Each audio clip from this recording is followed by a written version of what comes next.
Impian yang ditanam sebuah keluarga besar sejak 16 tahun lalu akhirnya menjadi kenyataan dan tumbuh mekar di Tanah Suci.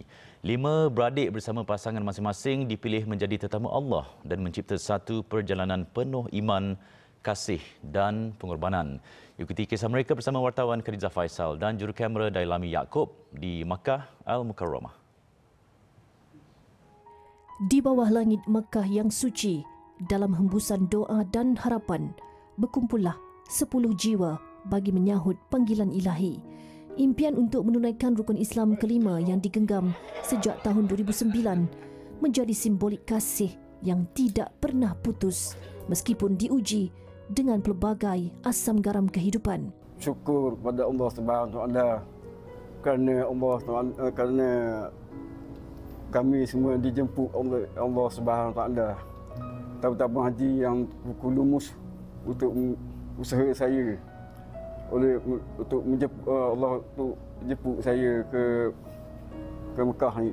Abang Sulong yang juga bekas pesara Majlis Bandaraya Kuala Terengganu ini berkongsi kisahnya itu dengan linangan syukur.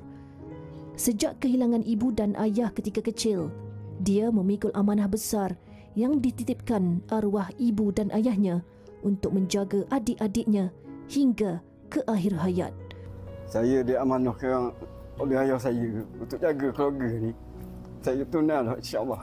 Tolong jaga keluarga saya, adik-adik saya. Mengimbau kembali detik manis ketika menerima perkabaran gembira itu. 5 beradik tersebut bersama pasangan masing-masing menerima notifikasi dari aplikasi Tijari. Tidak dapat digambarkan bagaimana perasaan mereka ketika itu. Gembira bercampur syahdu.